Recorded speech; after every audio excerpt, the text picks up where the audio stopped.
മനുഷ്യരോടുള്ള ഹക്ക് നമ്മളുമായിട്ട് ബന്ധപ്പെടണം. ഒരാളൊരു പാരെടുത്ത് വരികയാണെങ്കിൽ അതൊക്കെ നമുക്ക് എന്ത് ഹക്ക് കൊടുക്കാം? അത് കൊടുക്കണോടനെ.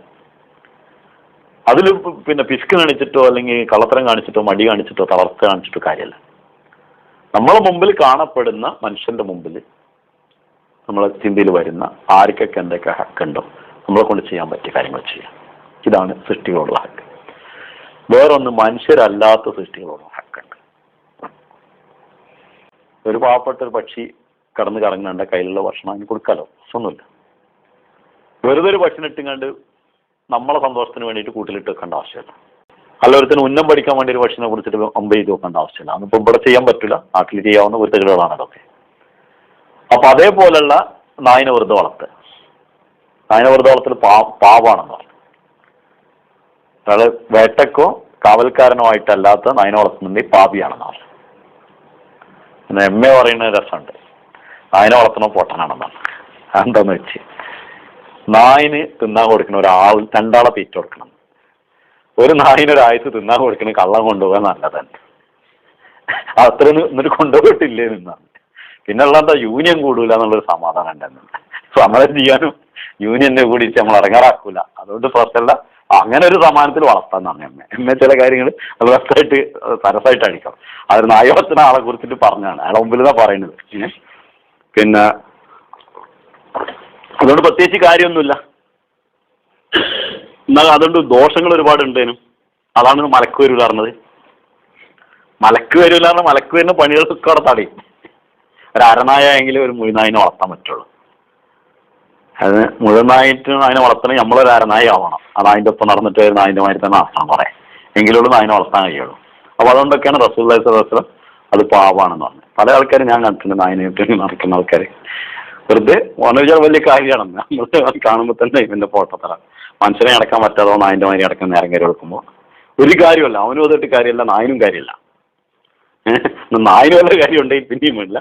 അതിന് മര്യാദക്ക് ജീവിക്കാനാക്കാതെ കെട്ടിവെക്കുന്ന പണിയാണ്. അപ്പൊ സൃഷ്ടികളോട് നമ്മൾ കാണിക്കേണ്ട കടമകളിൽ ഇപ്പോൾ ഞാൻ പറഞ്ഞ 5 കാര്യങ്ങളായിരുന്നു. ഒന്ന്, അള്ളാഹുവിനോട് നമ്മൾ കാണിക്കേണ്ട കടമ. അത് നമ്മളെ ഹൃദയത്തെ കേടുവരുത്താവുന്ന കാര്യങ്ങൾ ചെയ്യാതിരിക്കുക, അതിനെ നന്നാക്കുന്ന കാര്യങ്ങൾ ചെയ്യുക. ഇതാണ് അള്ളാഹിനോട് കടമ. സൃഷ്ടികളോടുള്ള കടമ, നമ്മളെ നഫ്സിനോടുള്ള കടമ, നമ്മളുമായി ബന്ധം വെക്കുന്ന മനുഷ്യരോടുള്ള കടമ. മൂന്നാമത്തത്, നമ്മളുമായി ബന്ധം വെക്കുന്ന സൃഷ്ടികളോട് മറ്റ് ജീവികളോടുള്ള കടമ.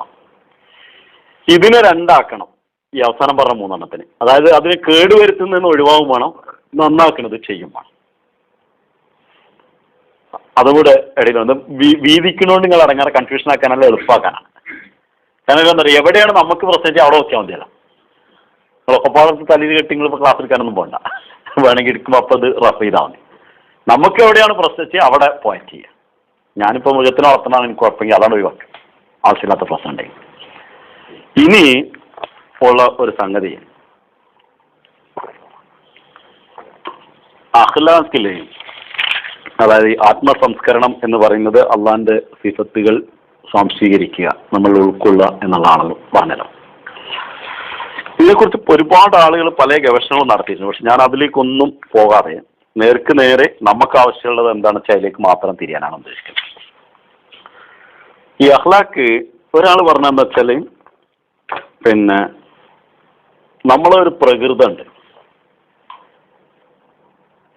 നല്ലതും തീയും തിരിച്ചറിയാതെ അതനുസരിച്ച് ചെയ്യലാണ്.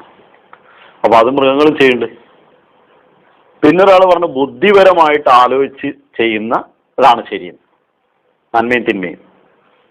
ഇതൊക്കെ നേരെ ഒറ്റവാക്കിൽ പറയുകയാണെങ്കിൽ നമുക്ക് ചെയ്യാനും ചെയ്യാതിരിക്കാനുള്ള കഴിവ്, സാഹചര്യം ഒക്കെ ഉണ്ടാവാം.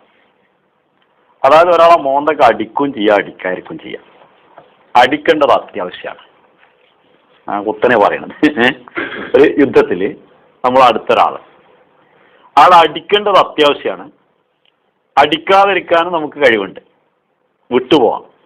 ആ സമയത്ത് അടിക്കാതിരുന്നല്ല പാവാണ്. വിട്ടുപോകാനുള്ള കഴിവുണ്ടായിരിക്കെ നമ്മൾ അടിക്കാം. അതേ സമയത്ത് വേറൊന്ന്, ഒരാൾ നമ്മളെ അടിക്കണേ, നമുക്ക് തിരിച്ചൊന്ന് കൊടുക്കാനുള്ള കഴിവുണ്ട്. അല്ലെങ്കിൽ വരുന്നതിന് മുമ്പ് തന്നെ 2 അങ്ങോട്ട് കൊടുക്കാം. കാരണം തല്ല് സാധാരണ ഉണ്ടാവില്ലേ, ആളടിക്കും തോന്നി ആദ്യം തന്നെ 2 അങ്ങോട്ട് കൊടുത്തതിന് പ്രശ്നം തീരും. അല്ലെങ്കിൽ പിന്നെ കുറേ തല്ലേണ്ടി വരും. അപ്പം ആദ്യം തന്നെ അങ്ങോട്ട് കൊടുക്കാൻ നമുക്ക് കഴിവുണ്ട്. ആലോചിക്കണം ഇതാണ് പരിപാടി അത് തന്നെയാണ്. തല്ലുണ്ടാവുന്നതാണ് ആദ്യം തന്നെ കയറി കണ്ടു കൊടുക്കുക. പിന്നെ ഓനെ കൊണ്ടുള്ള പ്രശ്നം ഉണ്ടാവില്ല. അത് അങ്ങോട്ട് തല്ലട്ടെ എഴുതി കാത്തിരുന്ന് നമുക്ക് പണി കൂടും. നമ്മൾ പിന്നെ ചെയ്യണ പണി ആദ്യമാണ് ചെയ്താൽ പണം തെക്കുള്ളൂ, അതേ പോക്കെ. അപ്പം ഞാൻ അടുത്ത് കൊള്ളാൻ പോകാൻ നോക്കണ്ട, സാധാരണ രീതിയിലുള്ളൊരു മെത്തേഡാണത്. അപ്പം പിന്നെ നമുക്ക് അങ്ങോട്ട് അടിക്കാനുള്ള കഴിവുണ്ട്, അടി അവൻ കൊള്ളുകയും ചെയ്യും. പക്ഷെ അടിക്കാതിരിക്കലാണ് നല്ലത്, അവിടെ സബർ ചെയ്യലാണ് നല്ലത്. അവിടെ സബർ ചെയ്ത് അടിക്കാതിരുന്നാൽ അതിനേ ഉള്ളൂ നല്ല പണി എന്ന് പറയുള്ളൂ. അല്ലാതെ നമ്മുടെ നാട്ടിൽ നടന്ന സംഭവം, ഒരു പിന്നെ വേലു പറഞ്ഞിട്ടുണ്ട്. ഓൻ കള്ളുടിച്ച് വന്നിട്ട് ഓൻ്റെ ഒരു അമ്മാവുണ്ട്, അപ്പുണ്ണിയായി. അപ്പുണ്ണിനെ തെറി പറഞ്ഞു. അപ്പുണ്ണി മോന്തക്കൊന്നാണ് കൊടുത്ത് നേരത്തേക്കാണ് വേണ്ടി വീണ്ടാണ് കൊട്ടത്തളയന്മാരാണ് ഒരാളേക്ക് ആരായിക്കോട്ടെ. അപ്പോ വേല് പറഞ്ഞു ഇനി അടിച്ചാൽ ഞാൻ കാണിച്ചു തരാറുണ്ട്. എന്നിട്ട് നീച്ചോടുകൂടി ഒന്നുകൂടി കൊടുത്ത്, അത് ഇനിയൊന്ന് തൊട്ടാണി അപ്പൊ കാണിച്ചു തരാം. അപ്പൊ ഒന്നുകൂടിയും കൊടുത്ത്. അപ്പൊ അങ്ങനെ എന്താ കാണിച്ചു തരാത്ത? കാണിച്ചു തരാം, ഇതൊന്നും വയ്യ. അപ്പോ ചെയ്യാൻ കഴിയാത്തുമ്പോ ചെയ്യാതിരിക്കാറ് അതൊരു കാര്യമൊന്നുമില്ല. ചെയ്യാൻ കഴിയുമ്പോ ചെയ്യാതിരിക്കുക, അതാണ് മെയിൻ. അപ്പൊ നമുക്ക് ഇപ്പൊ എവിടെ എത്തിയെന്നറിയോ? നമുക്കൊരു സംഭവത്തിൽ കൂടെ പോയ എളുപ്പമാണ്. ഹദറത്ത് ഗുലാം റസൂൽ രാജകി റളിയല്ലാഹു തആല മുസ്ലിമാന്റെ സമുന്നത സഹാബത്തിൽ ഇൽഹാമും കശ്ഫൊക്കെ എപ്പോഴും ഉണ്ടായിരുന്ന ഒരാൾ. അദ്ദേഹം തന്റെ ഓട്ടോബയോഗ്രഫി ഹയാത്തുൽ ഖുദ്സിൽ പറയാൻ, ഒരു രാത്രി തൻ്റെ ഒരു സുഹൃത്തിന്റെ വീട്ടിൽ ചെന്നു. വീട്ടിൽ അദ്ദേഹം വളരെ വലിയൊരു ജോലിക്കാരനാണ്, വലിയ പിന്നെ ഓഫീസറാണ്. അപ്പോൾ വിളിച്ചത് എപ്പോഴേലും സമയം കിട്ടുക, വൈകുന്നേരം വിളിച്ച് രാത്രി എൻ്റെ കൂടെ നിൽക്കണം എന്നാണ്. പക്ഷേ യാദൃശ്യം എന്ന് പറഞ്ഞിട്ട് ഭക്ഷണമൊക്കെ കഴിഞ്ഞ് സംസാരിക്കാനിരിക്കുമ്പോൾ തന്നെ ഒരു കോള് വന്നു. ആ കാലത്ത് ഫോൺ വരിക എന്ന് പറഞ്ഞാൽ വലിയ ആളായിരിക്കും, സാധാരണ ആളൊന്നാവില്ല. ഫോണിന്റെ ഒരു മറ്റേ വട്ടം തിരിച്ചിട്ട് മറ്റേത് വിളിച്ചു പറയുന്ന കാലമാണ്. ഞാൻ അദ്ദേഹത്തിന് അർജന്റായിട്ട് സ്ഥലത്ത് കൊണ്ടുവരാം, വേറെ സ്ഥലത്ത് ഓഫീസിലേക്കാണ് തിരിച്ചു കൊണ്ടുവരാം. തിരിച്ചു പോകുമ്പോൾ അദ്ദേഹം പോയി, അദ്ദേഹത്തിന് മനസ്സിലാവുന്ന അദ്ദേഹത്തിന്റെ ഭാര്യ അത്ര നല്ല ആളായിരുന്നില്ല. അപ്പൊ രാത്രി ഗുലാം റസൂൽ രാജകിയെ ഹറാസ് ചെയ്യുന്ന പോലെ അദ്ദേഹത്തിന് അനുഭവപ്പെട്ടു. അദ്ദേഹം കിടക്കുന്ന റൂമിലേക്ക് വരുന്നു. അങ്ങനെ അദ്ദേഹത്തോട് കാലമർത്തണം ചോദിക്കുന്നത്. ഇങ്ങനെ കണ്ടപ്പോൾ അദ്ദേഹത്തിന് പേടിയായി. ഉടനെ ഗുലാം റസൂൽ രാജകി ഒന്നു ചെയ്തിട്ട് മുസല്ലട്ട് നിസ്കരിച്ച് അവസാനം 2 റക്അത്ത് നിസ്കരിച്ച് 2 റക്അത്ത് നിസ്കരിച്ച് കഴിഞ്ഞ് സലാം കിട്ടുമ്പോൾ ബാങ്ക് കൊടുക്കട്ടെ. നിസ്കരിച്ചത് അത്രയും നേരമാണ്. റബ്ബേ എന്നെ കാക്കണേ. ഈ സ്ത്രീയും നിസ്കാരം കഴിഞ്ഞ് കാത്തിക്ക് ബാങ്ക് കൊടുക്കുമ്പോൾ ഈ പറഞ്ഞ വ്യക്തി പുറത്തു പോയ ആള് തിരിച്ചു വരുന്നത്. അങ്ങനെ അല്ലാഹു അദ്ദേഹത്തെ സംരക്ഷിച്ചു. അപ്പൊ ഇത് ഈ കഴിവുകൾ നമുക്ക് ഉണ്ടായിരിക്കെ അതിന്ന് രക്ഷപ്പെടാൻ വേണ്ടിയിട്ട് അള്ളാന്റെ തൃപ്തി, അവിടെയും അള്ളാനെ കൂടെ വേണം. അവിടെയാണ് അഖ്ലാഖ് പ്രകടമാകുന്നത്. 2 വശങ്ങൾ ഉണ്ടാവുമ്പോൾ അതിന് രക്ഷപ്പെടാനുള്ള കഴിവ്. ആഫ്രിക്കയിലൊരു മുബല്ലിഗ് ഇതേപോലത്തെ ഒരു സംഭവം. അദ്ദേഹം ഒരു കാട്ടില് വേറൊരു കാടുള്ള സ്ഥലത്തേക്കാണ് പോണത് തബ്ലീഗ് ആവശ്യത്തിൽ. അങ്ങനെ പോയി അവിടുന്ന് തിരിച്ചു വരുമ്പോൾ അദ്ദേഹത്തെ കാത്തൊരു ലജ്നയുടെ ഒരു ആള്, സ്ത്രീ അവിടെ വന്നിരുന്നു. അപ്പൊ വന്നിട്ട് അവര് ജമാഅത്തിയായ കുറെ കാര്യങ്ങളൊക്കെ പറഞ്ഞു പോകുമ്പോൾ പെട്ടെന്ന് മഴ ശക്തിയായിട്ട് പെയ്ത്, കാലല്ലാത്ത കാലത്ത് മഴ പെയ്തു. അവർക്ക് പുറത്തേക്ക് പോകാൻ പറ്റാതെ അത് ഏകദേശം ഇരുട്ടായി. തിരിച്ച് ആ ഗ്രാമത്തിലേക്ക് എത്താൻ സ്ത്രീക്ക് പറ്റൂല. അങ്ങനെ രാത്രി 2 പേരും ഒരു റൂമിൽ കിടന്നുറങ്ങേണ്ടി വന്നു. അപ്പൊ രാത്രി ഇദ്ദേഹത്തിന് മനസ്സിലൊരു ചെറിയൊരു, കല്യാണം കഴിക്കാത്ത ആളാണ്, അദ്ദേഹത്തിന് മനസ്സിൽ വിഷമം തോന്നി. രാത്രി ഇങ്ങനെ അപ്പൊ അദ്ദേഹം വിളക്ക് കത്തിച്ചു വെച്ച്. അപ്പൊ മറ്റേ സ്ത്രീ കടന്നുറങ്ങും ചെയ്തു, ഒന്നും അറിയാതെ ഉറങ്ങും ചെയ്തു. അപ്പൊ രാത്രി ശൈത്താനിയായിട്ടുള്ള ഈ ചിന്ത വരുന്നതോടുകൂടി വിളക്കിന്റെ മുകൾക്ക് കൈ ഇങ്ങനെ വെക്കും. എന്നിട്ട് അള്ളാന്റെ തീ എത്ര വലുതായിരിക്കും എന്നാലോചിക്കും. രാവിലെ ആകുമ്പോഴേക്കും ആ കൈ മുഴുവൻ പൊള്ളിയില്ല. അള്ളാന്റെ തീനെ കുറിച്ച് ഓർക്കാൻ വേണ്ടിയിട്ട് വിളക്കിന്റെ മുകൾക്ക് തന്നെ കൈ വെച്ചിട്ട് ഈ സ്ത്രീ ഉറങ്ങിയിട്ടില്ല. ഇദ്ദേഹം ഈ കാണിക്കുന്നത് കണ്ട് ബേജാറായി കിടക്കാണ്. അത് അദ്ദേഹത്തിന് അറിയില്ല. അദ്ദേഹം അത് പോയിട്ട് ആ സ്ത്രീ പോയിട്ട് വീട്ടിൽ പോയി പറഞ്ഞു, ഇങ്ങനെ ചെയ്തെന്ന്, കൈ കത്തിച്ചു. അപ്പൊ ഇതെന്താണെന്ന് ചോദിക്കാൻ വേണ്ടിയിട്ട് വേറെ ഒരാൾ അദ്ദേഹത്തിന്റെ ഒരു ഉറ്റ സുഹൃത്തിനെ ഒരാൾ നിശ്ചയിച്ച്. ഈ സ്ത്രീ മധുവാഹിതയാണ്. അവ പറഞ്ഞ്, ഞാൻ ഇങ്ങനെ ഒരു ചിന്ത എനിക്ക് വന്നുണ്ടായിരുന്നു, രക്ഷപ്പെടാൻ ചെയ്താണ് ഞാനോട് പറയുന്നത്. അദ്ദേഹത്തിന്റെ വാപ്പ ആ സ്ത്രീയെ ഇയാൾക്ക് വിവാഹം ചെയ്തു കൊടുത്ത്, പിന്നെ അവർ ഭാര്യ ഭർത്താവായിട്ട് ജീവിക്കുകയാണ് ചെയ്തത്. അപ്പൊ അത് അള്ളാന്റെ മറ്റൊരു ഗിഫ്റ്റ്. അപ്പൊ ഈ കഴിവുകൾ ഉണ്ടായിരിക്കെ പാപങ്ങളിൽ നിന്ന് രക്ഷപ്പെടുക, നന്മ ചെയ്യാനുള്ള അവസരത്തിൽ നിന്ന് രക്ഷപ്പെടാനുള്ള വഴി ഉണ്ടായിരിക്കെ ചെയ്യാം. കൊടുക്കാതെയും കഴിച്ചില്ലാതൊക്കെ ചെയ്യാം, ആരൊന്നും അറിയില്ല, പക്ഷെ ആ നേരത്ത് ചെയ്യാം. ഈ ഒരവസ്ഥയിലുള്ള ഇതിനെയാണ് യഥാർത്ഥത്തിലുള്ള അഖ്ലാഖ്. അവിടെ റബ്ബിനെയോട് കൂട്ടിച്ചേർത്ത റൂഹാനിയത്തോടെ കൂടി, റൂഹാനിയത്തും അഖ്ലാഖും കൂടെ നമ്മുടെ കൂടെ ഉണ്ട്. ഇനി ഇത് എവിടുന്നാണ് നമുക്ക് കിട്ടുന്നത് എന്നതാണ് ഇനി ഒരു വലിയ, ഇപ്പൊ നമ്മൾ ഇത്രയേരം പറഞ്ഞ് നമുക്ക് സാധാരണ നമ്മുടെ നിത്യജീവിതത്തിലെ അനുഭവങ്ങളാണ്. ഇനി ഒരിക്കലും നമ്മൾ കണ്ടെത്താത്ത ചില മേഖലകളിലേക്ക് ഖലീഫത്തുൽ മസീഹ് സാനി നമ്മളെ കൈപിടിച്ച് കൊണ്ടുപോകാൻ. അത് മസീഹ് മൗഊദ് അലൈഹി സ്വലാത്തു വസ്സലാം ബറാഹിനെ അഹമ്മദിയയിലെ മനുഷ്യന്റെ ആത്മീയ ഘട്ടങ്ങൾ 6 ഘട്ടങ്ങളായി വിവരിക്കുന്നുണ്ട്. അതിന്റെ അടിസ്ഥാനത്തിലാണ് സാനി കൊണ്ടുപോകുന്നത്. പക്ഷെ അതും ഇതുമായിട്ട് ഒരു ബന്ധമല്ല എന്നാണ് വായിച്ചു നോക്കി മനസ്സിലായത്. അത് വേറെ സംഗതിയാണ്, ഇത് വേറെ സംഗതി. പക്ഷെ സാനിയുടെ അടിത്തറ അവിടെയാണ്. ഞാൻ മുഹിദ്ദീൻ ഇബ്നു അറബിയുടെ ഒരു ഗ്രന്ഥം വായിച്ചതിലും ഇതേ അടിത്തറയിൽ അദ്ദേഹം വേറെ വിധത്തിൽ ചർച്ച ചെയ്ത് കണ്ടിട്ടുണ്ട്. തസവ്വുഫ് ആത്മസംസ്കരണത്തിന് വേണ്ടി ഒരുപാട് കാര്യങ്ങൾ ഇമാം ഗസാലിയും അതേപോലെ തന്നെ മുഹിദ്ദീൻ ഇബ്നു അറബി എഴുതിയിട്ടുണ്ട്. വളരെ രസകരമായിട്ടുള്ള പുസ്തകങ്ങളാണ്. പക്ഷെ മസീമോദിന്റെ ബുക്ക് വായിക്കുമ്പോൾ അത് സാധാരണ കാര്യമായിട്ട് തോന്നും. പക്ഷെ നമ്മളുടെ മസീമോദിന്റെ ബുക്ക് വായിച്ച് ഉൾക്കൊള്ളാൻ അതുകൂടെ വായിച്ച രസമാണ്. അവരെത്തിയ മേഖലയൊന്നും അങ്ങോട്ട് കയറിയിട്ടാണ് സാനിയും. ഈ സംഭവം തന്നെ ഇമാം ഗസാലി പറഞ്ഞതിന്റെ അവിടെ എത്തിയിട്ടില്ല, കുറച്ച് അങ്ങോട്ട് പോകേണ്ടത് പറഞ്ഞിട്ടാണ് സാനി വിവരിക്കുന്നത്. അഖ്ലാഖിന്റെ ഘട്ടം എവിടെയാണെന്ന് നോക്കാം. സ്നേഹം ഒരു നല്ല സ്വഭാവമാണ്. അത് അകാരണമാണെങ്കിൽ അതിനെ ഉറുദുൽ അവാരകൃതി എന്ന് പറയും. എന്തിനു പറയാം, മലയാളത്തിൽ എന്ത് പറയാം, നമുക്ക് തോന്നിവാസം എന്ന് പറയാം. ഇപ്പോ ഭാര്യയോട് കാണിക്കുന്ന സ്നേഹം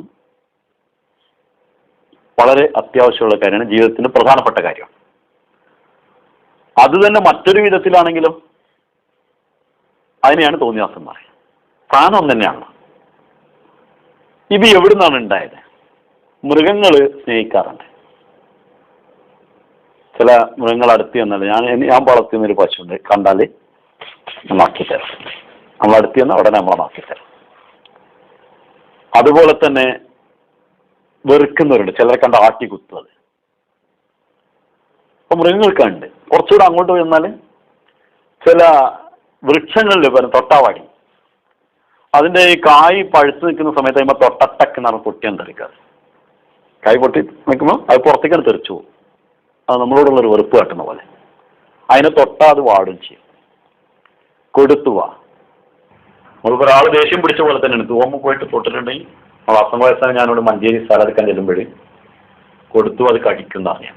മൂപ്പരിക്കൊരു തമാശ, മൂപ്പര് കോഴിക്കോട്ട് വരണല്ലേ, കണ്ടിട്ടില്ല പൂവ കടിക്കുക, ചെടിയൊന്നും അത് കടിക്കുന്നതാണ്. എന്നോ നോക്കണ്ട, അങ്ങനെ നോക്കണ്ട, എടുത്തിട്ട് ഇങ്ങനെ പുറച്ചു വെക്കലാണ്. ഞാൻ അതിന്റെ അടിയിൽ പിടിച്ച് പറിച്ചിട്ട് മൂപ്പര കഴിക്കും ഞാൻ കൊടുക്കുന്നത്. എന്റെ മേത്ത് തൊടാതെ മൂപ്പര എടുത്തിട്ട് കൈമൊക്കെ നിന്ന് ചാടാൻ തുടങ്ങി. ഒഞ്ഞെന്താ ചോദിച്ചാൽ നമ്മളെ വെള്ളം തേച്ചാൽ മതിയാണ്. വെള്ളം തേച്ചാൽ നല്ലോണം കൂടും, പിന്നെ പിടിച്ചാൽ നിൽക്കൂല. ഞാൻ മൂപ്പര് വെള്ളം പാർന്ന് കൊടുത്തു കടിക്കണമെന്ന് പഠിച്ചു. അപ്പൊ ചെടി ഇങ്ങനെ കടിക്കും എന്ന് മൂപ്പര് ആദ്യമായിട്ടൊക്കെയാണ് കടിക്കുന്ന ചെടി. അപ്പൊ ചില ചെടികൾക്ക് കഴിവുണ്ട്. ദേഷ്യം കാണിക്കുന്നത് നമ്മൾ കാണിക്കുന്ന അതേ ദേഷ്യം അത് കാണിക്കും. ഒരു വൈദ്യരെത്തി ഞാൻ ചെല്ലുമ്പോൾ പറഞ്ഞു, ഈ ആയുർവേദിക്കിന് വലിയ സൈഡ് എഫക്റ്റ് ഒന്നും ഉണ്ടാവില്ലല്ലോ, റിയാക്ഷൻ ഒന്നും ഉണ്ടാവില്ലല്ലോ വെച്ചാൽ അത് ചേരിൻ്റെ തൊട്ട് പോയി നിന്ന് നോക്കുന്നതാണ്.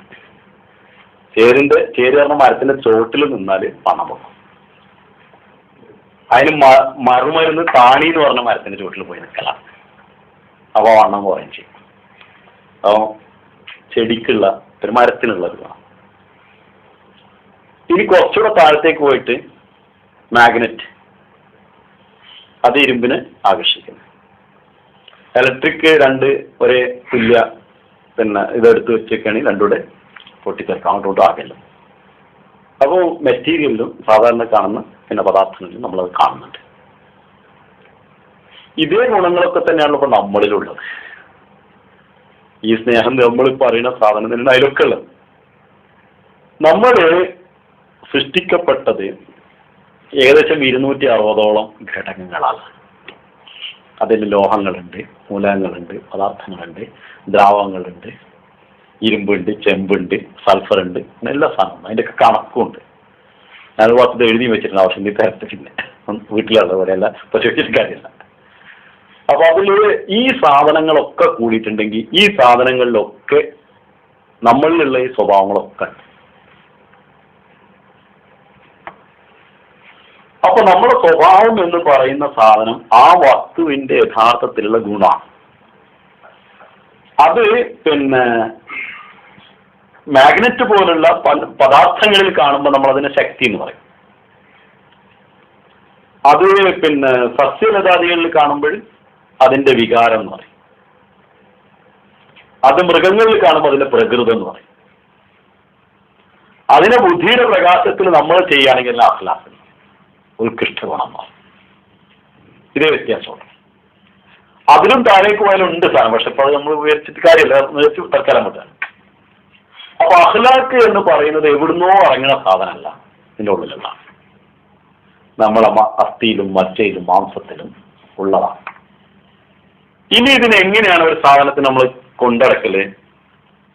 ഏതൊരു കാര്യത്തെയും അതിൻ്റെതായ നിലയിൽ പക്വപ്പെടുത്തിയിട്ടാണ് എല്ലാ കാര്യങ്ങളും ഉണ്ടാക്കുന്നത്. മണ്ണ് ഒരുപാട് കാലം ഞാൻ നോക്കിയിരുന്ന സാധനം, ഇത് പഠിക്കാൻ വേണ്ടിയിട്ട്, പക്ഷെ പഠിച്ചിട്ടില്ല. ഒരു വണ്ടി ചക്രം, വലിയ ചക്രം, പൊത്തുവണ്ടിയൊക്കെ ചക്രം ഉണ്ടാവില്ല, അതേപോലെ ചക്രം, അതിങ്ങനെ തിരിയുന്നുണ്ടാവും. അതിന്റെ മുകളിൽ മണ്ണ് കൊണ്ടിടും. പിന്നെ അതിങ്ങനെ ഇടയ്ക്കിങ്ങനെ തിരിച്ചു വിടുമ്പോൾ ഇങ്ങനെ കാട്ടുമ്പോൾ കുടുക്ക വരും, ചക്കി വരും. ഇവന്റെ കജ്ജും വേണം ഈ സാധനമൊക്കെ വരുന്നത്. അത് ഒരുപാട് കാലം, അത് ഏറ്റവും കൂടുതൽ ചെറുപ്പത്തിലൊരു ഹോബി ആയിരുന്നത്. ഞാൻ ഈ മണ്ണെന്നാണ് കുറച്ചൊന്ന് സൃഷ്ടിച്ചത്, അതിങ്ങനെയാണ്. പിന്നെ പെട്ടെന്ന് മനസ്സിലാവുമായിരുന്നു. കുറച്ചൊരു ചിലപ്പോൾ അതിലൊരു കളി കാട്ടി തന്നാണ്. അതെന്താണ് ഈ കളിമണ്ണ്, മുട്ടിയാലുണ്ടാകാത്ത മണ്ണ്, ഇതൊക്കെ നമ്മൾ കണ്ടുകൊണ്ട് കണ്ടാണ്. അപ്പൊ അത് അവന്റെ ആ പക്വപ്പെടുത്തുന്ന അവന്റെ ഒരു പ്രത്യേക കഴിവ് കൊണ്ട് അത് പാത്രങ്ങളായി മാറുന്നു. അപ്പൊ മണ്ണിന് ഒരു പ്രത്യേക കോമ്പിനേഷനിൽ, ഒരു പ്രത്യേക നൈപുണ്യത്തോടു കൂടി അതിനെ ചട്ടിയും തൊട്ടിയും പാത്രമൊക്കെ ആക്കാൻ പറ്റും. ഇതേപോലെ നമ്മളിൽ കിട്ടിയത് ഈ മണ്ണിന്റെയും മറ്റ് പല ഗുണങ്ങളുമാണ്. അതിനെ ഒരു പ്രത്യേക നൈപുണ്യത്തോടു കൂടി ഒരു പ്രത്യേക കോമ്പിനേഷനിൽ നമ്മൾ അതിന് നല്ലാളും ആക്കാം, തീയാളും ആക്കാം, എന്തോ ആക്കാം. അത് നമ്മൾ ഇപ്പോ എവിടുന്ന് ആക്കണം എന്നുള്ളതാണ് എനിക്ക് പ്രശ്നം. ഇവിടുന്ന് അങ്ങോട്ട് നമ്മുടെ വിഷയം ഒന്ന് എലാബറേറ്റ് ചെയ്യപ്പെടും. അപ്പൊ അതിനൊരു 4 ഘട്ടങ്ങളായിട്ട് ഞാൻ തിരിക്കും.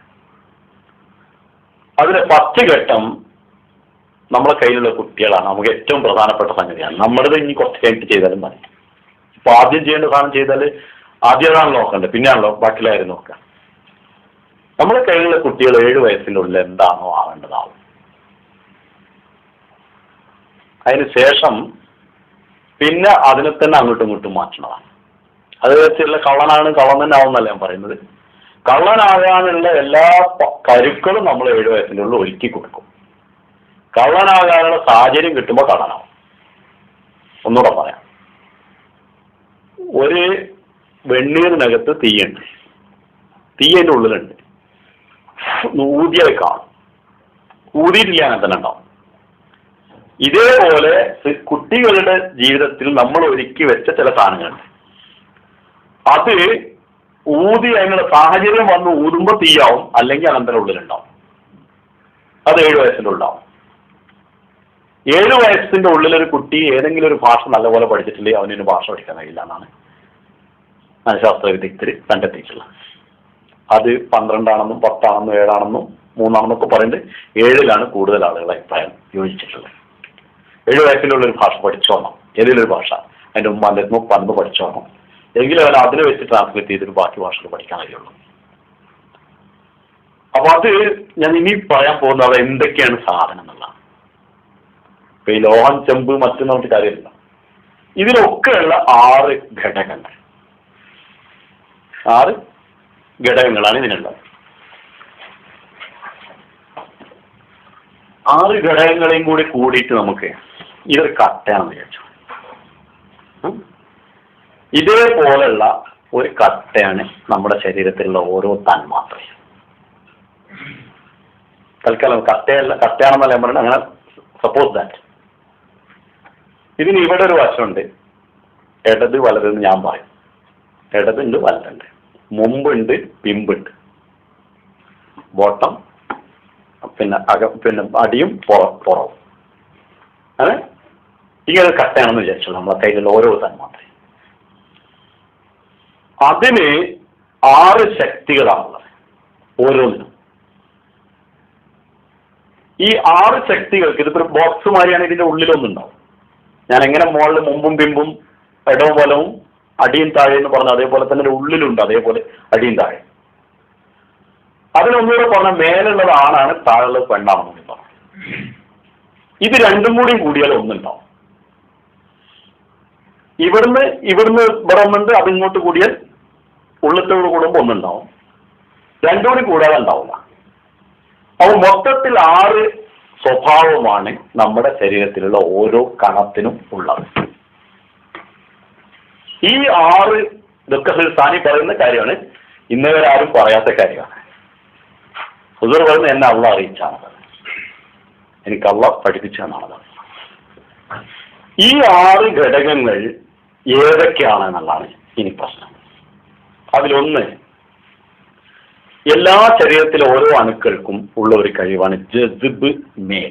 ഞാൻ ഹുസൂറിന്റെ ടെക്നിക്കൽ ടേം തന്നെ ഉപയോഗിക്കാം, ട്രാൻസ്ലേറ്റ് ചെയ്യാൻ ശ്രമിക്കാം. ജസ്ബ് എന്ന് പറഞ്ഞ ഒരു വസ്തുവിനെ ആകർഷിച്ചെടുക്കാനുള്ള കഴിവ്. ജസ്ബ് എന്ന് പറഞ്ഞാൽ പറയാം, ജതുബളൊക്കെ പറയും. അതായത് ഒരു സംഗതിയെ വലിച്ചെടുക്കാനുള്ള കഴിവ്. അത് പിന്നെ സ്പോഞ്ചിൽ വെള്ളത്താൽ വലിക്കുമല്ലോ, അതേപോലെ വലിക്കാനുള്ള കഴിവ്. മേൽ എന്ന് പറഞ്ഞ് അതിന്റെ മെയിലാണ്, അതിന്റെ ഫീമെയിൽ ശക്തി. മേൽ എന്ന അറബിലും ഉറുദുലും തന്നെ പറയും. അതിന് വലിയാനുള്ള കഴിവ്. ഇതിന് ഞാൻ എന്റെ അടുത്തേക്ക് ഇങ്ങോട്ട് വലിച്ചെടുക്കുമ്പോൾ ഇതിന് ഇങ്ങോട്ട് വരാനുള്ള കഴിവ് കൂടി വേണം.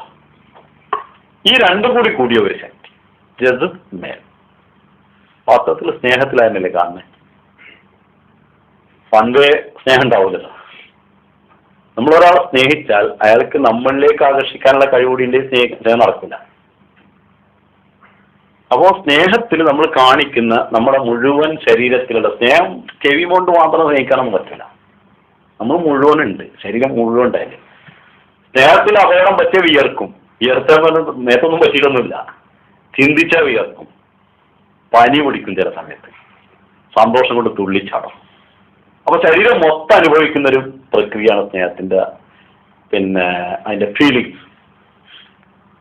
അപ്പൊ സ്നേഹത്തിൽ കാണുന്ന ജസ്ബ് മേല് ആകർഷിക്കുക, വികർഷിക്കുക, വലിക്കുക, ചായുക. അത് വലിക്കുന്നു, അവിടെ ചായുന്നു.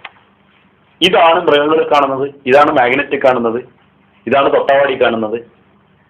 ഇതിന്റെ നമ്മുടെ ശരീരം ഈ തൊട്ടാവാടിയിലും മൃഗത്തിലും പദാർത്ഥങ്ങളിൽ നിന്ന് മാഗ്നറ്റിൽ നിന്ന് തൊട്ടാവാടിയിലേക്ക് എത്തുമ്പോഴേക്കിന്, അത് സസ്യങ്ങളിലേക്ക് എത്തുമ്പോഴേക്കിന് അതിന്റെ ശക്തികളും അതിന്റെ പ്രകടനങ്ങളും വർദ്ധിച്ചു വരുന്നു, കുറച്ചുകൂടെ ഷൈൻ ചെയ്തു വരും, കുറച്ചുകൂടെ സ്പഷ്ടമായിട്ട് വരും.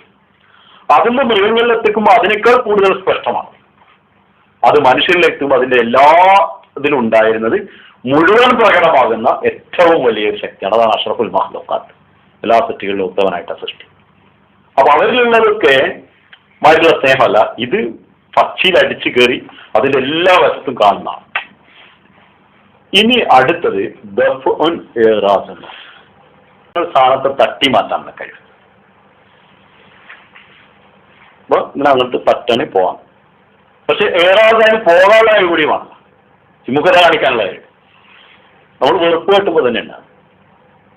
നമ്മളൊരാളെ തട്ടി മാറ്റുന്നു, പക്ഷെ വെറുപ്പ് കെട്ടിയ തിരിയാത്തം ചെയ്യും. ചില ആൾക്കാർ അങ്ങനെ ഉണ്ട്. നമ്മൾ വെറുപ്പൊക്കെ കട്ടിക്കരുത്, ഓനതറിയില്ല, ഓൻ അവിടെ തന്നെ തിരിക്കും. ആ വെറുപ്പ് കാട്ടിയാൽ അത് മനസ്സിലാക്കി നമ്മളൊന്ന് വിട്ടുപോകാനുള്ള കഴിവുണ്ടാവും. അതില്ലാത്തവനെ കൊണ്ട് വെറുപ്പ് ഒരു കാര്യമില്ല. അപ്പൊ വെറുപ്പ് ദഫ്ഉൻ ഇറാസും തട്ടാനുള്ള കഴിവ്, പോകാനുള്ള കഴിവ്, മാറ്റാനുള്ള കഴിവ്, കഴിവ്. വേറൊന്ന് ഫനാഉൻ ഇഫ്നാഉൻ, ഒരു വസ്തുവെ സംഹരിക്കാനുള്ള കഴിവ്, സംഹരിക്കപ്പെടാനുള്ള കഴിവ്. കൈ ഉടച്ച് അത് ഇവിടേക്ക് വെച്ചെന്ന് വിചാരിച്ചു. ഇവിടേക്ക് വെച്ചപ്പോ ഈ ഒരു അവസ്ഥ സംഭരിക്കപ്പെട്ടല്ല. കൈ ഇവിടെ ഉണ്ടായിരുന്ന കൈപ്പല്ലല്ലോ, അതില്ലാതായല്ലോ. അത് ഇങ്ങോട്ട് വെച്ചപ്പോഴേ ഇതിനങ്ങനെ സംഭരിക്കപ്പെടുന്ന ഒരു കഴിവ് ഈ ഇവിടത്തുള്ള ഈ അറ്റ്മോസ്ഫിയറിന് ഉണ്ടായതുകൊണ്ടാണല്ലോ മനസ്സിലാകുന്നത്. അതില്ലാത്തൊരവസ്ഥ. ഫനാന്ന് പറഞ്ഞ സാധനം പറ്റ പോണില്ല, ആ തരത്തിലുള്ള മാറലുള്ളൂ ഫന. അപ്പൊ ഒരു വസ്തുവിനെ ഇല്ലാതാക്കാനുള്ള കഴിവും ഇല്ലാതാവാനുള്ള കഴിവും, അപ്പൊ 3 ആയി. ഇനി അടുത്തത് ഈ ഒരു സംഭവം മാത്രമാണ് ഇതിൽ ടഫുള്ളൂ, ബാക്കിയൊക്കെ എളുപ്പമാണ്. പക്ഷെ അത് പറയാനായിട്ട് പോയിട്ടുണ്ട് രസം ഉണ്ടാവില്ല. കുറച്ചിലും അതിന്റെ എസൻസ് അവിടെ കിടക്കും. ഞാൻ അത് പിന്നെ ചില സാധനങ്ങളിൽ എടുത്ത് കൊണ്ടുവരും. അപ്പോൾ നിങ്ങൾക്ക് ഇപ്പൊ മനസ്സിലായിട്ടില്ല, അപ്പൊ ക്ലിയർ ആവും. ഇതാണ് ഖലീഫ സാനിനെ പറയുന്നത്, ഇത് ടഫാണെന്ന് പറയുന്നത്. ഞാൻ മനസ്സിലാക്കിയത് ഖലീഫത്ത് മസീഹ് സാനിയുടെ ബുക്കിൽ ഏറ്റവും ടഫ് സാനി പറയുന്ന മലായികത്തുള്ളതാണ്. പക്ഷെ എനിക്ക് ടഫ് കാരണം ഞാൻ മനസ്സിലാക്കില്, എനിക്ക് സാനി പറയുന്ന എന്റെ ഏറ്റവും ടഫ് മലായികത്തുള്ളതാണ്. അത് കഴിഞ്ഞ തക്ബീറയിലായാണ് പിന്നെ കാണുന്ന പറഞ്ഞത്. പക്ഷെ എനിക്ക് തോന്നിയത് ഇതാണ് അധികം ടഫ്. അത് നമ്മളെ പിന്നെ ഇതിന്റെ മനസ്സിലാക്കാനുള്ള കഴിവിന്റെ പോലെ ചിലപ്പോൾ അതിനേക്കാൾ ടഫേക്കാരം തിരിയായിട്ടുണ്ടായിരിക്കും. മറ്റേ ടഫായിരിക്കും, സാനി പറഞ്ഞ മാതിരി തന്നെ ആയിരിക്കും. പക്ഷെ നമുക്ക് മനസ്സിലാകാത്തതുകൊണ്ട് നമ്മൾ ഇതിനെ ടഫായി ഒത്തിരിക്കായിരിക്കും. എന്തോ ആവട്ടെ.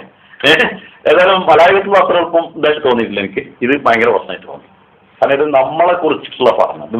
ഇത് ക്ലാസ് എടുക്കലല്ല, നമുക്ക് വേണ്ടിയിട്ടുള്ള പണിയാണ്. നമ്മളെവിടെ പഠിച്ചിക്കണമെന്നാണ് നമ്മൾ അന്വേഷിക്കുന്നത്. പിന്നെ ഫനാവിസ്ന വേറൊന്ന് ഇബ്ഖാ, ഒരു സംഗതിക്ക് ബാക്കി നിൽക്കാനുള്ള കഴിവ്, ബാക്കി ആക്കാനുള്ള കഴിവ്. ഇങ്ങനെ പറയാം, ഒരു ബോള് ഉരുട്ടിയുണ്ട്,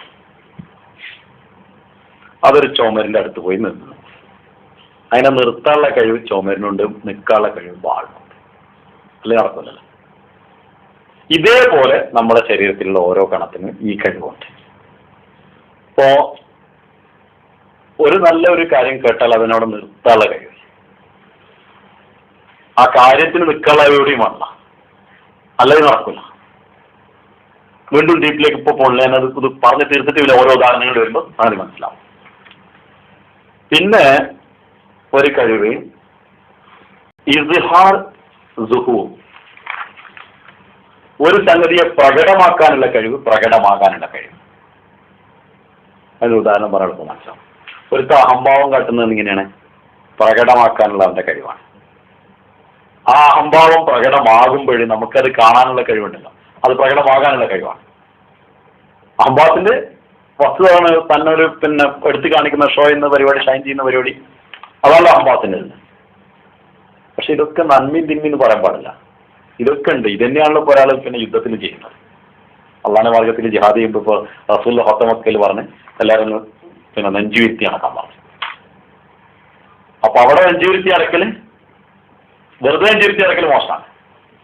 അവിടെ പ്രകടമാകലാണ്. റസൂൽ പിന്നെ ഉമർ ബിൻ ഖത്താബ് വരുത്താൻ പള്ളിക്ക് വരുമ്പോൾ ഇങ്ങനെ വരികയാണ്, ഒറ്റ ഒന്നാണ് കൊടുത്ത് പ്രാക്ടിക്കൽ.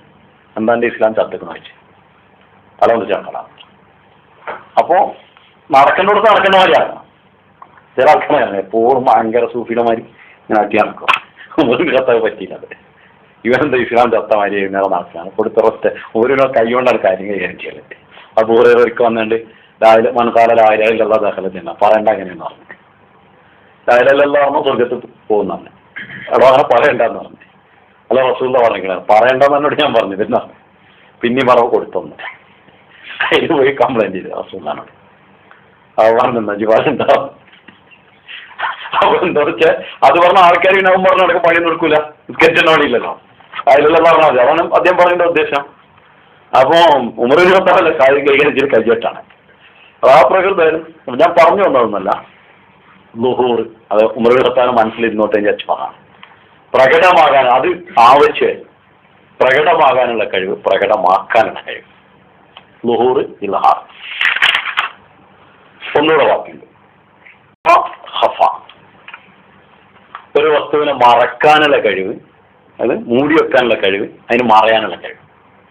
ബക്കായി ബുക്ക എന്ന് പറയുന്നത്, ഫനായിഫ്ന എന്ന് പറയുന്നത് അതായത് സംഹരിക്കാനുള്ള കഴിവ്, സംഹരിക്കപ്പെടാനുള്ള കഴിവ്. അതല്ലത് ഇപ്പൊ നമ്മളിപ്പോ ഈ കയ്യിൽ ഇങ്ങനെ ഒരു സാധനം ഞാൻ കൂട്ടി മറച്ചു, ഇതിന് മറയാനുള്ള കഴിവുണ്ട്, അല്ലെങ്കിൽ നടക്കൂലല്ലേ.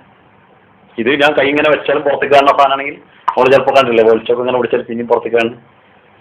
ഇന്ന കട്ടാക്കണ്ട കട്ടാൻ ഉണ്ടോന്ന് വെച്ചാൽ മാതിരി അത് പൊളിച്ചു വെച്ചാൽ പിന്നെയും പുറത്തേക്ക് വരുന്ന സാധനം ഉണ്ടാവില്ല. അപ്പൊ ആ കഴിവ്, മറക്കാനുള്ള കഴിവ്, മറയാനുള്ള കഴിവ്, ഈ 6 കഴിവാണ് മനുഷ്യന്റെ സ്വഭാവത്തിന്റെ അടിസ്ഥാന ഘടകങ്ങൾ. ഇത് എല്ലാ അണുക്കളിലും, ശരീരത്തിലും, അസ്ഥിയിലും, മജ്ജയിലും, മാംസത്തിലും, എല്ലാത്തിലും, ഓരോ അണുവിലും ഈ കഴിവുകൾ 6 ഉണ്ട്. ഇതിന്റെ വ്യത്യസ്ത കോമ്പിനേഷനുകളാണ് പല സ്വഭാവങ്ങളായിട്ട് മാറുന്നത്, അല്ലെങ്കിൽ ഒന്നൊറ്റക്കാണ്. ഇപ്പൊ സ്നേഹം എന്ന് പറയുന്നത് നമുക്ക് പറയാൻ ജസുബും മേലുമാണ്. അതേ സമയത്ത് പിന്നെ സ്വാഭിമാനം, എന്താ പറയാ, പിന്നെ ഞാൻ ചെയ്തൊക്കെ നന്നായി എനിക്ക് തോന്നാം, അവിടെ എന്തായി, ഇൽഹാറുണ്ട്, അത് പ്രകടമാക്കാനുള്ളൊരു അവസ്ഥ, അഹംഭാവത്തിന്റെ ആ സ്വഭാവമുണ്ട്. അതേ സമയത്ത് എനിക്ക് പ്രകടമാകാനുള്ള ഒരു സ്വഭാവമുണ്ട്. മറ്റൊന്ന് മറ്റോനെ ഫനാക്കാനുള്ള സ്വഭാവമാണ്, മറ്റൊന്ന് കുറക്കുള്ള പരിപാടിയുണ്ട്. അപ്പോൾ അങ്ങനെ എല്ലാം തോന്നാം. അപ്പൊ രണ്ടെണ്ണത്തിന്റെ കോമ്പിനേഷനാണ്. ഇപ്പൊ കളറ് പിന്നെ പച്ചയും മഞ്ഞയോടെയും കൂട്ടിയിട്ട് ചുവപ്പുണ്ടാവും, ചുവപ്പും മഞ്ഞയോടെയും കൂട്ടിയിട്ട് നീല ഉണ്ടാവും. അതിനാണ് എനിക്ക് ഓർമ്മയില്ല, ചെറുപ്പത്തിൽ വരച്ചുണ്ടാക്കിയാണ് പണ്ട് മഞ്ഞളെടുത്ത് ഞാൻ പെണ്ണുമ്മ തേക്കും. അപ്പൊ നീലപ്പെണ്ണ് പച്ച പെണ്ണാവും, അല്ലെങ്കിൽ പച്ച പെണ്ണെടുത്തിട്ട് കുട്ടികളെ കളിപ്പിക്കണ പണിയാണ്. മഞ്ഞളിട്ടോ പച്ച മഞ്ഞളിട്ടോ നീലപ്പെണ്ണ് വാങ്ങിയിട്ട് തേച്ചിട്ട് വിടും. ഓൻ നടന്ന് തരും എൻ്റെ പെണ്ണവിടെ, ഓന്റെ പെണ്ണ് നീലാണ്, ഇവിടുന്ന് പച്ചയായിരിക്കും. അവന് ഈ കളറുകൾ മാറ്റുന്നത്. അപ്പൊ കളറിൽ വലിയ തലയാണ് ഇപ്പോ. ഇപ്പൊ അതന്നെ എഞ്ചിനീയറിംഗ് ആണ്. അത് കളറിൽ ഓരോരോ കോമ്പിനേഷനിൽ പല കളറുകൾ, കളറിന്റെ പേര് പോലും നമുക്ക് പറയാൻ പറ്റാത്ത കണ്ടീഷൻ, അത്ര കളറുണ്ട്. പക്ഷെ കളർ ഒന്നുള്ളൂ അല്ലെങ്കിൽ രണ്ടുള്ളൂ എന്നാണ്, രണ്ടാണെന്ന് അറിയുന്നവരുണ്ട്, ഒന്നറിയുന്നതാണ്. ഇതേപോലെ 6 സ്വഭാവങ്ങളുള്ളൂ, ബാക്കി സ്വഭാവങ്ങളൊക്കെ അതിന്ന് വന്നതാണ്. ഇതിപ്പോ എവിടെയുള്ളത്?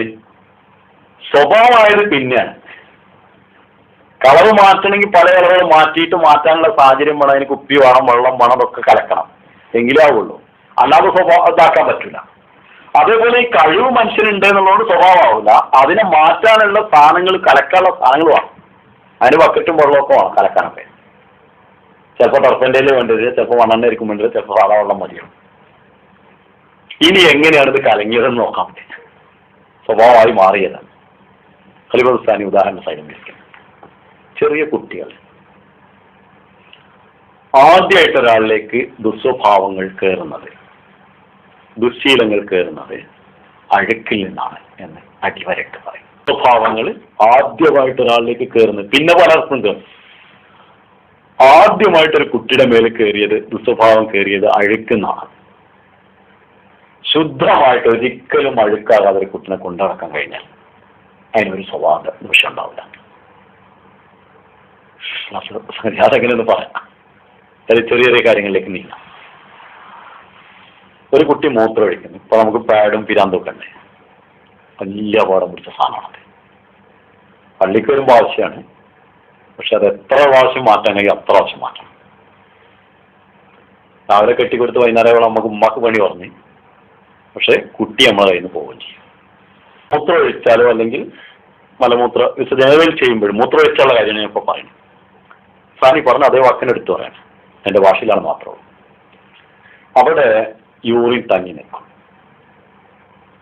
കുട്ടിക്ക് അവിടെ ചൊറിച്ചിൽ വരും, ബാക്ടീരിയ നിൽക്കുന്നതുകൊണ്ടാണ്. ചൊറിയുമ്പോൾ അതിന് നെർവ്സ് കംപ്ലൈന്റ് ആവും ആ ഭാഗത്ത്. ആ നെർവ്സ് കംപ്ലൈന്റ് അതിന് ആ ഭാഗം നിയന്ത്രണത്തിൽ നിന്ന് വിടുന്നതിന്. അപ്പൊ അത്രേ ഉള്ളൂ. പക്ഷെ ലൈംഗികമായിട്ടുള്ള ഒരു പ്രായത്തിലേക്ക് എത്തുമ്പോൾ അതിന്റെ ക്രോമോസോമുകളുടെ വളർച്ച വന്ന് അവിടെ അതിനൊരു പ്രത്യേക സ്ഥാനമാണ് ഇതെന്ന് മനസ്സിലാവുന്ന സമയത്ത് ആ കംപ്ലൈന്റ് ആയ ഭാഗത്ത് അതിന് നിയന്ത്രണം ഉണ്ടാവില്ല. അപ്പൊ ലൈംഗികമായിട്ടുള്ള അരാജകത്വങ്ങളിൽ അധിക ഭാഗവും ഇക്കാരണത്താൽ ഉണ്ടായതാണ് ലോകത്ത് എന്ന് ഖലീഫത്തുൽ മസീഹ് സാനി പറയും. എവിടെ എത്തി നമ്മൾ ആലോചിക്കുന്നത് വേറെ എവിടെയൊക്കെയാണ്, പക്ഷെ അതിന്റെ തുടക്കം അവിടെയാണ്. ഞാനിത് അതെന്തിനാ ആദ്യത്തെ ഈ ക്ലാസ്സിലേക്ക് നമ്മളെ കുട്ടികളുടെ കയ്യിലുള്ളത് രക്ഷപ്പെടക്കാൻ വിചാരിച്ചിട്ടാണ്. നമ്മളെ കാര്യങ്ങളിലേക്ക് നീങ്ങാം, നമുക്ക് ആയിക്കഴിഞ്ഞാൽ എന്താണെന്നുള്ളത് മുന്നേ കാര്യങ്ങളിലേക്ക് നീങ്ങാം. അപ്പോൾ ഇത് പിന്നെ ഹുസൂറായി പറയുന്നുണ്ട്, അത് ഉമ്മാന്റെ വഴിയുള്ള കുട്ടികളെ കഴിയില്ല, വാപ്പയും ഉമ്മയും തന്റെ അമാനത്താണ് എന്നുള്ള അല്ലെങ്കിൽ ഒപ്പം നടക്കണം. ഒരിക്കലും വൃത്തിയോട് കുട്ടിയുടെ ആ ഭാഗത്തുണ്ടാകും. വലുതായാലും കുട്ടികൾക്ക് പറഞ്ഞു കൊടുക്കേണ്ടത് എപ്പോഴും ശുദ്ധിയായി വെക്കണം, കഴുകിയിട്ട് കിടന്നുറങ്ങാൻ പാടുള്ളൂ. എണീറ്റുടനെ അതൊക്കെ എഴുതിയിരിക്കണം. ഈ ഭാഗം വളരെ ശുദ്ധമായിട്ട് വെക്കണം. എന്നാൽ അവിടെയുള്ള ദുശ്ചിന്തകൾ പോകും. റസൂൽ പറഞ്ഞത് 40 ദിവസത്തിലൊരിക്കൽ മുടിയെടുക്കാത്ത മുസ്ലിം അല്ലാണ്.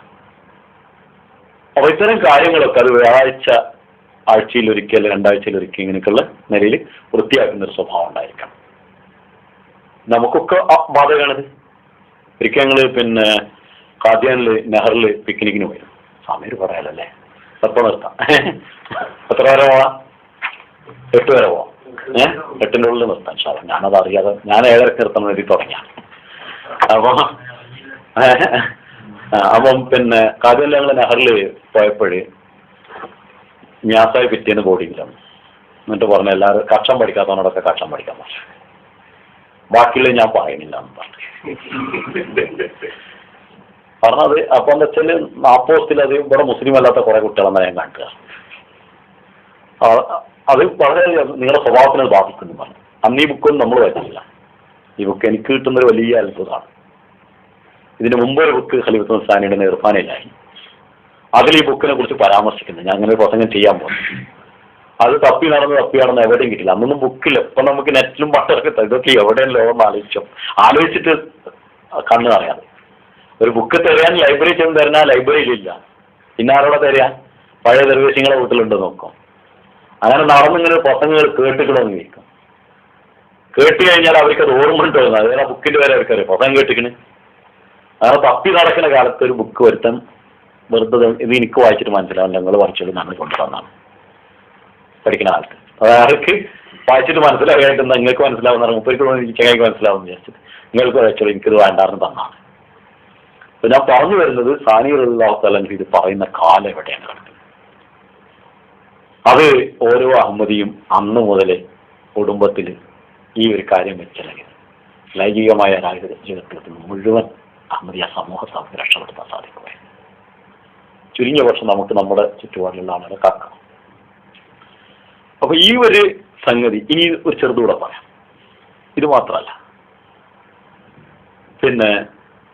കുട്ടികൾ ഒന്നിച്ചിരുന്ന് ഭക്ഷണം കഴിക്കും വീട്ടിൽ. അപ്പൊ സാധാരണഗതിയിൽ കാണുന്നത് പണ്ടത്തെ കാലത്ത് ഒരു തറവാട്, വലിയ തറവാട് എന്നൊക്കെ പറഞ്ഞ് നടക്കണം, ഉള്ളിലേറ്റവും പോക്കാണത്. വാപ്പ വന്ന് ഭക്ഷണം കഴിക്കും, അവിടെ ആരും ഉണ്ടാവില്ല. വാപ്പ കുട്ടികൾ ഭക്ഷണം കഴിക്കും, അവിടെ ആരും ഉണ്ടാവില്ല. അവസാനം ഉമ്മ കഴിക്കും, അവിടെ ആരും ഉണ്ടാവില്ല. ഈ വീട്ടിൽ വളരുന്നവനൊക്കെ ഒറ്റയായിരിക്കും. അവരിപ്പോ ഒരു സമൂഹത്തിൽ വന്നാലും പോലെ അതേമാതിരി ഒരു തറവാടിസം എന്ന് പറഞ്ഞിട്ടൊരു വാക്കുകൾ ഒതുങ്ങിയിട്ടുണ്ടാവും. അതേസമയത്ത് വീട്ടിലുള്ള എല്ലാവരും മക്കളും കുട്ടികളും ഭാര്യയും ബാക്കിയൊക്കെ പറയുന്നു ഭക്ഷണം കഴിക്കും ഒന്നിച്ചിട്ട്. പറ്റുമെങ്കിൽ ഒരു പാത്രത്തിൽ തന്നെ. അങ്ങനെ കഴിക്കുമ്പോൾ മീനായിരിക്കും ചിലപ്പോൾ കുറവ്. അപ്പൊ അതെല്ലാവർക്കും ഒന്ന് ഇട്ട് കൊടുത്ത് ടോളറേറ്റ് ചെയ്യും. ചിലപ്പോൾ ഒരാൾക്ക് ഇഷ്ടമുള്ളൊരു സാധനം, ഇപ്പൊ ഞാനൊക്കെ ചെറുപ്പത്തിൽ എനിക്ക് കറിയിലെ കഷ്ണമാണ് ഇഷ്ടം. എൻ്റെ പെങ്ങൾക്ക് മൂത്ത പെങ്ങൾക്ക് കറിയാണ് ഇഷ്ടം. അപ്പൊ ഞങ്ങൾ രണ്ടാളും ഷെയർ ചെയ്യില്ല. അവിടെ കഷ്ണമൊക്കെ എടുക്കും, എൻ്റെ കാര്യമൊക്കെ വഴക്കെടുക്കും. ചെറുപ്പത്തിൽ എനിക്ക് എപ്പോഴും ഓർമ്മ വരുന്ന സംഗതിയാണ്. അപ്പൊ അങ്ങനെ ഷെയർ ചെയ്ത് പലർക്കും പലതായിരിക്കും. ഇപ്പൊ വസീഫിന് ഇഷ്ടം നോൺ വെജ് ആണെങ്കിൽ വേറൊരാൾക്ക് ഇഷ്ടം പച്ചക്കറി ആയിരിക്കും. അപ്പൊ മുരിങ്ങക്കായും ചെമ്മീനും കൂടി വെച്ച് സാമ്പാർ പറഞ്ഞു മുമ്പര്. അപ്പൊ ചെമ്മീനെടുത്ത് മുമ്പര് കഴിക്കാൻ മുരിങ്ങക്കായ ഇഷ്ടമാണെന്ന്. അപ്പൊ ഇത് ഈ പരസ്പരമായിട്ടുള്ള ഒരു ഷെയറും എല്ലാവരും ഒരു പണിയാണ് ചെയ്യണത്. എല്ലാവരുടെയും ആവശ്യമാണിത്. കുട്ടികളും ഉമ്മയും ഉപ്പയൊക്കെ വളരെ വലിയ സന്തോഷത്തിന്റെ ഒരവസ്ഥ. ഇങ്ങനെ വളരുന്ന വീട്ടിലുള്ള കുട്ടികൾ ജമാഅത്തിയായിട്ടുള്ള വർക്കും സാമൂഹികമായ വർക്കിലും ഒന്നിച്ച് പ്രവർത്തിക്കണം. ഇല്ലാത്തവനോടോ അവനൊരിക്കലും വളരും തുണയിൽ കൊള്ളാം. വിട്ടിങ്ങനെ നിൽക്കും, ഒഴിഞ്ഞൊഴിഞ്ഞിട്ട് ഒറ്റക്ക് പണിയൊക്കെ എടുക്കും, പക്ഷെ ഒന്നിച്ചെടുക്കാതെ കിട്ടില്ല. ഇതേപോലെ കുട്ടിയും കളിക്കുന്നുണ്ട്. കുട്ടിയും അറിയാമെന്ന് എനിക്കറിയില്ല. അമ്മ വാസൊക്കെ ഉണ്ടായിരുന്ന കളിയാണ് തലമപ്പന്ത് കുട്ടിയും 2 കളിയാണ്, പിന്നെ കോട്ടിക്കളി. ഈ 3 കളിയും കളിക്കുന്ന കുട്ടികൾ ജമാഅത്തിൽ ഒന്നിച്ച് വർക്ക് ചെയ്യില്ല. കിണർ ഒക്കെയാണ്. ഫുട്ബോൾ കളിക്കണം ഒന്നിച്ച് വർക്ക് ചെയ്യും. ഇപ്പൊ ഫുട്ബോൾ കളിക്കാരൊക്കെ വർക്ക് ചെയ്യുന്ന ഞാൻ നിങ്ങൾ ആലോചിച്ചിട്ട് ദുർധാരണ വെച്ച് വളർത്തേണ്ട. ഗെയിമായിട്ട് കളിക്കുന്ന ആളുകൾ അവർക്ക് ടീം വർക്ക് ചെയ്യാൻ പ്രയാസം ഉണ്ടാവില്ല. ഖലീഫത്തുൽ സാനി പറഞ്ഞ നല്ല കളിയാണ് ടീം. ഇതാണ് ഫുട്ബോൾ കളി ഏറ്റവും നല്ലതാണ്. ഫുട്ബോൾ, ഹോക്കി സാനി വളരെയധികം ഇതായിരുന്നു. അപ്പൊ ഈ കുട്ടിയും പോലും കളി നല്ല ബേസ്ബോളിന്റെ സാധനമല്ലേ, പിരാന്തമാര കളി, ഒരു കളിയില്ലാത്ത, ഒരു വ്യായാമം ഒന്നുമില്ലാത്ത ലോക കളിയത്തെ കളി. ആർക്കെങ്കിലും ഒരു കാര്യമുണ്ടോ? ഒരു കോലെടുത്തുകാണ്ട് അടിച്ചു വിട്ടിട്ട് ഒരു ചെറിയ കുണ്ടുകി അടിച്ച ഒരു കാര്യം അതിട്ട് കിട്ടാമല്ല. അത്തരം കളികൾ മാറി. അതിപ്പം ലോക കളിയെന്ന് പറഞ്ഞ് കൊണ്ടിറക്കാണ്. നമ്മളെ കുട്ടിങ്ങോലും തലമമ്പന്തൊക്കെ മോശമാണെന്ന് പറഞ്ഞിട്ട് അവരും ഒഴിവാക്കുകയും ചെയ്തേക്കണം. എന്നിട്ട് എടുത്തേണ്ട അതിനേക്കാൾ മോശമാണ്. അപ്പോ പിന്നെ പല കളികളും പലതും അങ്ങനെയാണ്, മനുഷ്യന് ഇടകലില്ലാത്ത സാധനം. അപ്പൊ ഇതില് കുട്ടികൾ കളിക്കുമ്പോൾ നമ്മൾ ശ്രദ്ധിക്കണം, എന്ത് കളി കളിക്കണം. ഭക്ഷണം കഴിക്കുമ്പോൾ നോക്കുക. കുറെ കാര്യങ്ങളുണ്ട് കുട്ടികളുടെ കാര്യത്തിൽ. നമ്മൾ സാധാരണ ഒരു 10ഓളം ഉദാഹരണങ്ങൾ സാനി പറയുന്നുണ്ട്. അടുത്ത ക്ലാസ്സിൽ ഞാൻ എടുത്ത് ഷെയർ ചെയ്യാം. അപ്പൊ അതില് ഈ കാര്യങ്ങളൊക്കെ ചെയ്യുമ്പോഴേ ഇനി പോകുന്ന തിരിച്ചാണ് നമ്മുടെ ശരീരത്തിലുള്ള, ഞാൻ നേരത്തെ പറഞ്ഞ ഈ 6 ഘടകങ്ങളെ വ്യത്യസ്ത നിലയിൽ നമ്മൾ അതിന് ട്രെയിൻ ചെയ്യണം. കുഴപ്പം ചട്ടിണ്ടാക്കുമ്പോൾ അമ്മ എടുക്കുന്നതോ ഇതേപോലെ ഒന്നുകിൽ നന്നാക്കുകയാണെങ്കിൽ കേടുകയാണ് ചെയ്യും. അപ്പൊ വലിയൊരു കുട്ടി ഒരു പന്ത് കളി അതിന്റെ വന്നാണ്. അപ്പൊ ചെറിയ കുട്ടി അത് കണ്ടാവാൻ കാര്യം വലിയ കാര്യമൊന്നുമില്ല, അതോടെ നിലത്തിറക്കുന്ന ഒരു പ്രശ്നമൊന്നുമല്ല. പക്ഷെ വലുത് എടുത്തു കഴിഞ്ഞാൽ വേണം. അപ്പൊ നമ്മളെന്തായിട്ടും കുട്ടിയല്ലേ ചെറുതല്ലേ കൊടുക്കണമെന്ന് പറഞ്ഞിട്ട് വാങ്ങിക്കൊടുക്കും. ഇത് വാങ്ങിക്കൊടുക്കുന്നതോടുകൂടി ഈ വാങ്ങിക്കൊടുത്ത കുട്ടിനെ, ചെറിയ കുട്ടിനെ കൊള്ളക്കാരനാക്കുകയാണ് ചെയ്തതെന്നാണ് സാനി പറഞ്ഞത്. വലിപ്പത്തിൽ അവൻ കൊള്ളക്കാരനാവും അല്ലെങ്കിൽ കള്ളനാവും. മറ്റവന്റെ സാധനം പിടിച്ചു വാങ്ങണം എന്നാണ് അവൻ പഠിച്ചത്. വളരെ ചെറിയൊരു കാര്യമാണ്. പക്ഷെ കൊടുക്കാൻ പാടില്ല. സാധനം അന്റെ സാധനമാണ്, ഇത് അത് കളിക്കുക, നിന്റെ സാധനമാണ് നീ കളിക്കുക. അതങ്ങനെ തന്നെ വേണം. പിന്നെ ഇതേപോലെ കുട്ടികൾ ഒരു പ്രധാന കാര്യത്തിൽ മനസ്സിലാക്കേണ്ടത്, കുട്ടികൾ സീരിയസ് ആയിട്ടാണ് എല്ലാ കാര്യം ചെയ്യുന്നത്. സാധാരണ ഒരു കുട്ടി എന്തെങ്കിലും നിർത്താൻ നമ്മളൊന്നും പിടിച്ചിട്ട് ഇങ്ങനെ കുട്ടി കളിക്കുമ്പോൾ പിടിച്ചിട്ട് മുട്ട കൊടുത്താൽ പിടിച്ചു. കുട്ടി എത്രമാത്രം അത് വേദനിക്കുന്നതല്ല. അത് സീരിയസ് ആയിട്ട് ഒരു സാധനം എടുത്തിട്ട് അതിന്റെ തട്ടി പറിച്ചിട്ടുണ്ട്. അത് ആ സീരിയസ്നെസ്സിലാണ് കുട്ടി കരയുന്നത്. അത് നമ്മൾ ചെയ്യാൻ പാടില്ല. കുട്ടിക്ക് വേറൊരു സാധനം കൊടുത്തിട്ട് അത് വാങ്ങാം, അതിന്റെ ശ്രദ്ധ മാറ്റാം. അല്ലെങ്കിൽ അത് താഴ്ത്തിടണം പിടിക്കണം നോക്കാനും. അതിനല്ലേ നമ്മൾ വലിയതായ, നമ്മളും കുട്ടിയല്ല. അതിനെ തച്ചിട്ടും പിടിച്ചിട്ടും വാങ്ങുകയാണെങ്കിൽ നമ്മൾ വലിയതാവേണ്ട ആവശ്യമില്ല, കുട്ടിയെന്നല്ലേ നമ്മളും. അതിനേക്കാൾ മോശമാണ് നമ്മൾ. അപ്പോ അതിനെ ആ നിലക്ക് കൈകാര്യം ചെയ്യണം. ഇങ്ങനെ ഓരോ കാര്യങ്ങളും വളരെ സൂക്ഷിച്ച്. ഒരു കുട്ടി കരയുമ്പോൾ എന്ത് ചെയ്യും? കുറേ നേരം കരയാൻ കൊണ്ടില്ല, കുറേ കഴിയുമ്പോൾ ഒന്നാൾ കൊടുക്കും. ഉണ്ടായിരുന്നു ഞാൻ കണ്ടൊരു സാധനം, എനിക്ക് എപ്പോഴും ഓർത്ത് ചിരിയുന്ന സാധനം. നമ്മളൊരു ഫ്രണ്ട്, ഇന്റിമേറ്റ് ഫ്രണ്ടായിരുന്നു. 10ാം ക്ലാസ് കാര്യം. അത് കഴിഞ്ഞിട്ട് ഓൻ പഠിത്തം നിർത്തി. ഇപ്പോഴും അങ്ങനെ തന്നെയാണുള്ളത്. ഞാൻ എന്തോനോട് പറഞ്ഞാലും ചെയ്തിട്ടുണ്ട് എൻ്റെ കാര്യം. അതേമാതിരി അവൻ എന്തെങ്കിലും എന്നോട് പറഞ്ഞാൽ എനിക്ക് ചെയ്യാൻ പറ്റുന്ന കാര്യങ്ങൾ ചെയ്യാതിരിക്കാൻ കഴിയില്ല. അത്രയും അടുത്ത ഫ്രണ്ട്സാണ്. ഒരു ദിവസം വീട്ടിൽ ചെല്ലുമ്പോൾ അവനും എൻ്റെ അഞ്ചിനും നിന്ന് ഇങ്ങനെ ചാടുന്നുണ്ട്, തൊള്ള വിളിച്ചിങ്ങനെ ചാടുന്നുണ്ട്. അപ്പൊ എന്താ ചാടുന്ന ചോദിച്ചപ്പോൾ ഒന്നും കൊണ്ടുന്നില്ല. അവൻ്റെ അമ്മമാരോട് ടീച്ചർ പറയുന്നത് കാറ്റിയതാണ്, മുൻകഴിഞ്ഞും കിട്ടും, ഒത്തുണ്ടാക്കാൻ പാടില്ല. ഒത്തുണ്ടാക്കിയ പിന്നെയും കിട്ടും തറേ. അതിന് നിന്ന് ചാടുകയാണ്. വാപ്പു അച്ഛനാണ് മൂപ്പരിക്കുന്ന ആള് ചെയ്തെടുക്കും. അതൊക്കെ നിന്ന് ചാടുകയാണ്. അന്ന് അടി കിട്ടിയിട്ട് മുണ്ടാൻ പാടില്ല. മുണ്ടിയ പിന്നെയും കിട്ടും അടി. അപ്പൊ കരയാൻ പാടില്ല. എനിക്ക് സംഗതി മനസ്സിലായി, നമ്മൾ കുട്ടിക്കാലല്ലേ. അപ്പൊ എന്നോട് മുമ്പ് വേറെ പാർട്ടി പോയിക്കോ എല്ലാവർക്കും കിട്ടുന്ന അതൊക്കെ കഴിച്ചില്ലായി. അപ്പൊ സംഭവം നമ്മളെ കുട്ടികളെ അടിച്ചിട്ടൊന്നും കിട്ടില്ല. പച്ചിപ്പാണ്, ചുരുക്കാണ്. ഞാനാണ് എന്റെ കുട്ടി നേരാക്കണമെന്നല്ല, അത് നേരാക്കണം. അടിക്കുമ്പോൾ അതിനേക്കാൾ കൂടുതൽ മനസ്സ് വേദനിച്ചിട്ട് അടിക്കാൻ കഴിയുമെങ്കിൽ അടിക്കാം. കുട്ടികളെ അടിച്ചിട്ട് പോയി കരയുന്ന ആൾക്കാരുണ്ട്. അത് അടിക്കല്ലാതെ നിവൃത്തിയില്ലാത്തൊരു ഘട്ടം. അതിന്റെ അപ്പുറം അടിയില്ല. പക്ഷെ കുട്ടി കരയുന്നത് എവിടുന്ന് തുടങ്ങി എന്നാണ് ആലോചിക്കുന്നത്. എവിടുന്നാണ് കരച്ചിൽ തുടങ്ങിയത്? ഉറക്കത്ത് നീച്ചു വന്നേക്കാണ് കരച്ചിൽ തുടങ്ങിയത്. അപ്പൊ കുട്ടി സ്വപ്നത്തിലെന്തോ കണ്ടിട്ടായിരിക്കും കരയണത്. അല്ലെങ്കിൽ അത് കിടന്നുറങ്ങിയപ്പോൾ അതിനെന്തോ സങ്കടം ഉണ്ടാവും, അതുകൊണ്ടായിരിക്കും കരയണത്. അധികം അങ്ങനെ ഉണ്ടാവാം. ഉറങ്ങുമ്പോൾ അതിന്റെ ഉറക്കത്തിൽ നമ്മൾ എന്തെങ്കിലും അതിനെ പിടിച്ചു വാങ്ങിയിട്ടോ അതല്ലെങ്കിൽ പാൽ കുടിക്കുമ്പോൾ പിടിച്ചു മറിച്ചിട്ടോ കിടത്തിട്ട് ആ സങ്കടത്തിന് നീച്ചിട്ട് കരയാണ്. അപ്പൊ അതിന്റെ ശ്രദ്ധ മാറ്റിയിട്ട് വേറെ എന്തെങ്കിലും ചെയ്യണം, അല്ലാതെ അതിനും പിന്നെ വേറെ ഇറങ്ങാറായിട്ട് കാര്യമില്ല. അപ്പൊ വാശി എവിടുന്ന് തുടങ്ങണു എന്ന് നോക്കാതെ നമ്മൾ തുടങ്ങുന്നിടത്തുനിന്ന് കുട്ടിയും തുടങ്ങണം എന്ന് പറഞ്ഞാൽ കുട്ടിനെ കാണാൻ മോശമുള്ള കുട്ടിയാണ് നമ്മൾ. അപ്പൊ ഇതുകൊണ്ട് ഈ ഒരു നിയന്ത്രണത്തിൽ ഞാനിപ്പോ ഇത്രയും പറഞ്ഞ എന്താണെന്ന് വെച്ചാൽ ഈ 6 ഘടകങ്ങൾ എവിടെയൊക്കെ കേടരുമെന്ന് നമുക്കറിയില്ല. അത് നമ്മുടെ മനസ്സിൽ വേണം. അവിടെ നിന്നാണ് കുട്ടികളുടെ പ്രശ്നങ്ങൾ തുടങ്ങുന്നത്. ഇതിൽ പലതും നമുക്കറിയുന്നില്ല. നമ്മൾ നല്ല കുട്ടികളാണെന്ന് വിചാരിക്കുക. നമ്മൾ കേടുവരുത്തി വെച്ചിട്ടുണ്ടാവും. പക്ഷെ അത് എപ്പോഴാണ് കേടേണ്ട സാഹചര്യങ്ങൾക്ക് അപ്പോൾ കേടുവരും. അപ്പൊ അതിൽ നിന്ന് എങ്ങനെ കാക്കാന്നുള്ളതൊക്കെ സാനി പറയുന്നുണ്ട്. ഇൻഷാ അല്ലാഹ് പിന്നെ ഒരിക്കലാവാം.